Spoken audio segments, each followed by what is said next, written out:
consecutivas vamos a estar trabajando un tema como final que vamos a pretender que amarre una doctrina tan amplia. Por supuesto, no estamos ni agotando ni concluyendo sobre el Espíritu del Señor, porque lo que la Biblia nos presenta y lo que la Biblia nos da a conocer es en buena parte un anticipo, las mismas arras del Espíritu Santo para nuestras vidas. ¿A qué se refiere el tema de la degeneración, la regeneración que tenemos nosotros a través del Espíritu del Señor?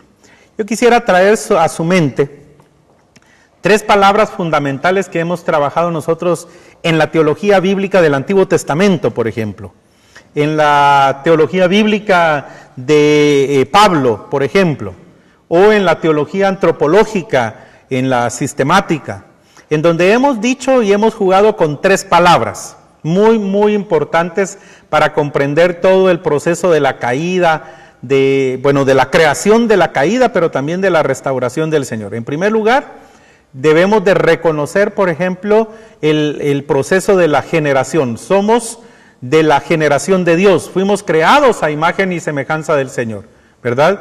Y ustedes se recordarán de esa palabra, la generación. Y usamos mucho ese prefijo gen, porque era del principio de Dios, de los genes de Dios, del semen de Dios, en donde nosotros hemos procedido. Pero hay una segunda palabra, y es la palabra de la degeneración. Si nosotros fuimos una generación de Dios, de los genes de Dios, esa generación de Dios se degeneró. Y la palabra degenerar quiere decir que los genes se atrofiaron. Eso es lo que conocemos nosotros como la caída. Eso es lo que nosotros comprendemos en la teología paulina, por ejemplo, de que con el primer Adán nosotros caímos y morimos todos. Se degeneraron los genes de Dios, valga la redundancia ahí del término. Entonces, la primera palabra, generación. La segunda palabra, degeneración. Vean ustedes acá lo importante de los prefijos en la teología.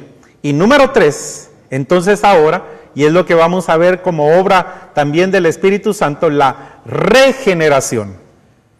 Si nosotros sabemos, la palabra generación quiere decir que somos hechos de los genes de Dios, porque esas letras, G-E-N, gen, también quiere decir semen, también quiere decir principio, también quiere decir que somos entonces de los genes de Dios, de los principios de Dios, en el momento en el cual Él nos creó.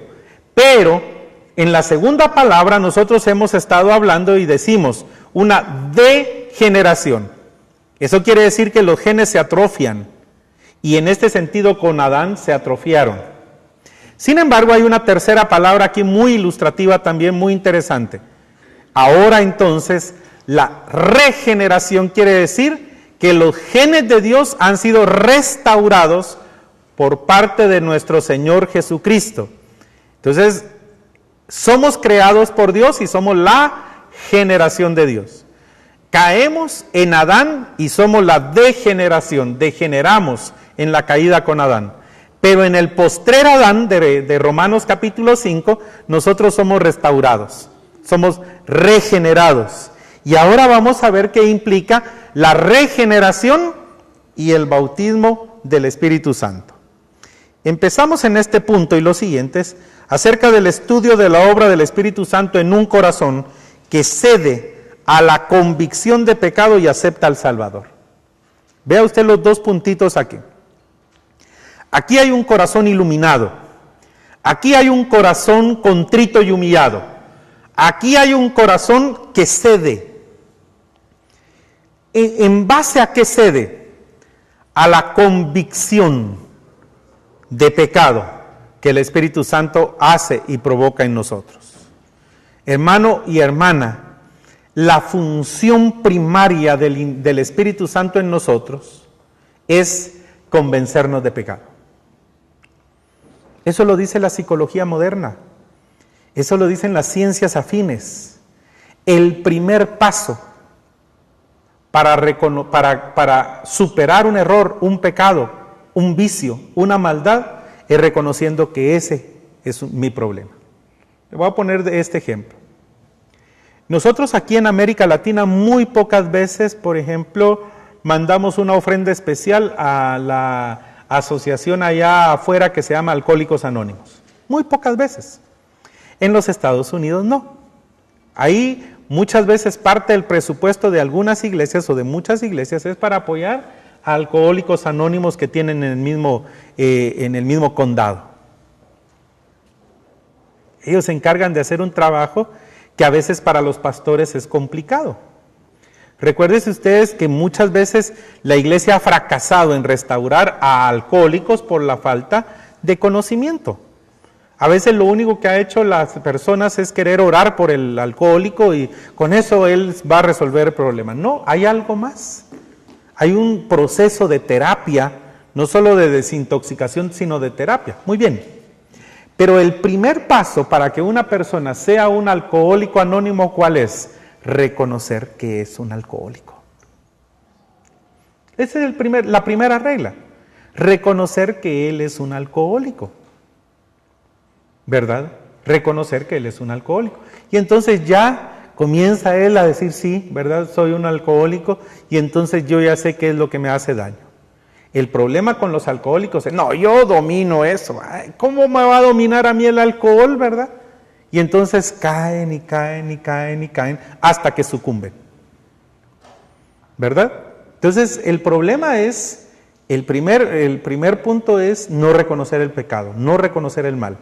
Pero a la inversa, la gran solución es comenzar a reconocer la situación de pecado en la que yo estoy. Y esa obra únicamente la hace el Espíritu del Señor. ¿Se recuerdan ustedes el valle de los huesos secos? Tiene que ser el Señor el que comience a darle vida a esos huesos. Y nosotros somos similares a ese valle. Nosotros no podíamos darnos vida a nosotros mismos si estábamos muertos en nuestros delitos y pecados. Aquí hay un elemento externo a nosotros que nos hace comprender que efectivamente nuestra vida es una vida llena de pecado. Y esa es la función que hace el Espíritu del Señor. Si usted ve, esa función es maravillosa del Espíritu del Señor. Nos convence de pecado. Nos convence de pecado. Y entonces, cuando nosotros somos convencidos de nuestro pecado, viene un elemento bonito también acá. El elemento bonito, después de convencer de pecado, aceptar a Jesucristo como el Señor de nuestra vida. Esa función la hace el Espíritu del Señor. Esa función es una función maravillosa del Espíritu del Señor. Es una función preciosa del Espíritu del Señor. Porque esa función entonces también nos conduce a Cristo. La Biblia habla de que es nuestro ayo, el Espíritu Santo, que nos conduce al Salvador. En el mismo momento de la conversión, entonces ahora ya viene el proceso, ahora viene la conversión. El Espíritu produce en este corazón por la fe, en un solo instante, las operaciones siguientes, que no son más que diferentes aspectos de una sola y única intervención. Ahora, entonces repito los pasos. Mire, son pasos bastante claros en la Escritura. Nos convence de pecado. Cuando nos convence de pecado, entonces nos invita, nos mueve, nos ilumina a recibir a Jesucristo como el Señor de nuestras vidas. Y entonces aparecen algunos aspectos en una sola y única intervención. Pero para fines didácticos, la Biblia las enumera. La Biblia incluso no las separa, sino que las identifica, aunque es solo un acto, es una sola intervención del Espíritu del Señor. Y esas son las que vamos a ver a continuación. Pero quiero explicarlo de otra manera también y decirles a ustedes esa maravillosa participación del Espíritu del Señor. En este sentido, el Espíritu comienza a trabajar en la vida del creyente, de la persona que va a recibir a Cristo. A veces ni siquiera nos imaginamos desde hace cuánto tiempo. Mire, hermano, apliquémoslo en la pastoral. Fíjese usted, ha estado trabajando usted con una familia y orando por ellos. y contándoles de la palabra del Señor. Y el Espíritu está trabajando con ellos y trabaja con ellos. De repente coincidió en el tiempo del Señor que vino Luis Palau. Esa familia va y allá recibe a Jesucristo. ¿Se puede jactar Luis Palau de que recibieron a Cristo con él? No. Pablo lo explica de una buena manera. Alguien sembró una semilla en su corazón. Alguien le echó agüita a esa semilla. Y alguien tuvo la mazorca en su mano como fruto de esa semilla que fue creciendo. Pero Pablo lo explica. ¿Saben ustedes? El misterio del crecimiento de esa semilla la dio el Señor, dice Pablo. Yo veo pastores frustrados muchas veces en sus ministerios porque él ha estado trabajando con una familia, se encuentran con un bolito en la esquina, les predica y se convierten ahí en la esquina. Así es el Señor.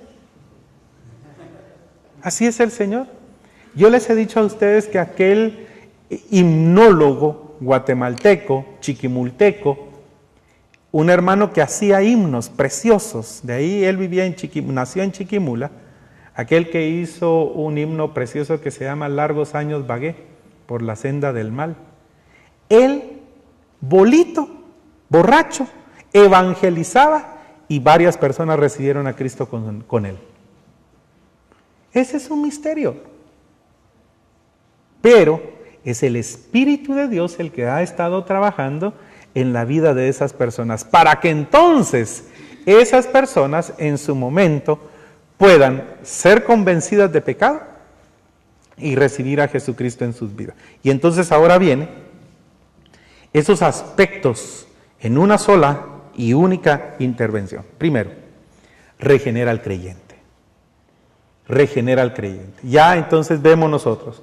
Hace que ese hombre, hace que esa mujer vuelva a tener la naturaleza por la cual Dios lo creó desde el principio. Solo que ahora con la imagen y la figura de Cristo Jesús. Ya no el primer Adán, sino el postrer Adán, dice Romanos capítulo 5. Vea usted entonces el Espíritu Santo. El Espíritu Santo hace de nuevo que esos genes que se habían atrofiado en mí sean restaurados. Si usted se da cuenta, antes de que el hijo pródigo entre a la casa, llaman a los mayordomos para que probablemente ahí con una manguera en el patio lo comiencen a bañar antes de que entre a la casa.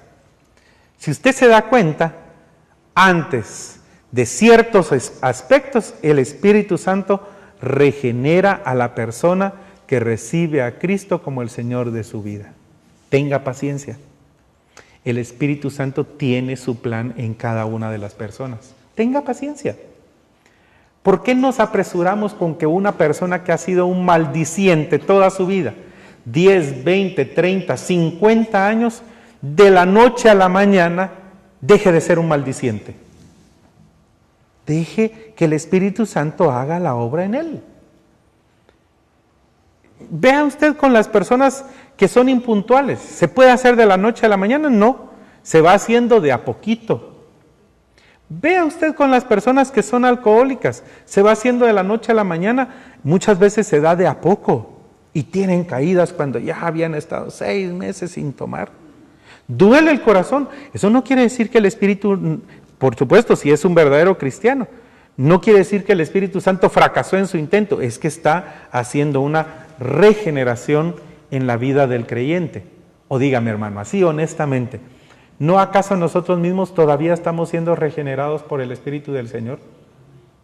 Claro que sí. Temperamentos que están siendo regenerados por el Señor, pecados que han sido eliminados de a poco por el Espíritu del Señor, caracteres en nosotros que han sido y están siendo regenerados por el Espíritu del Señor. Y esa es una de las funciones del Espíritu Santo y es la función en el momento después de ser convencidos por él en el pecado, retirarnos de él y recibir a Jesucristo como el Señor de nuestras vidas. Viene ese espacio, viene esa bonita satisfacción que nos da el Espíritu del Señor, porque entonces somos regenerados por el Espíritu del Señor. En segundo lugar, nos bautiza. ¿Qué quiere decir el bautismo, hermanos? Si usted lo aplica al Espíritu Santo, así como el bautismo lo es desde el antiguo pacto y en el nuevo pacto, el bautismo es aquella señal en nosotros de que pertenecemos al pueblo de Dios, porque el bautismo es identidad. Si usted se percata, el bautismo es identidad. La cruz de Cristo es la que nos hace morir a nosotros como viejos hombres, no es el bautismo. Si usted se da cuenta, la cruz de Cristo es la que nos hace morir al viejo hombre, así lo dice la Biblia. Con Cristo estoy yo juntamente crucificado, y ya no vivo yo, mas Cristo vive en mí. O sea, digamos, no es el bautismo el que hace morir mi carne, es la cruz de Cristo. Y ahí está claro en ese sentido. El que me hace morir al pecado es la cruz de Cristo. Con Cristo estoy juntamente crucificado, y ya no vivo yo, mas Cristo vive en mí. Y entonces el Espíritu, si usted se da cuenta, en el Antiguo Testamento, Antiguo Pacto, la circuncisión era la señal de ese pacto, de esa relación. ¿Y qué hacía la circuncisión? Daba identidad y sentido de pertenencia. Se veía en el prepucio y entonces decían, soy del pacto de Dios. Se veían una parte de su cuerpo y entonces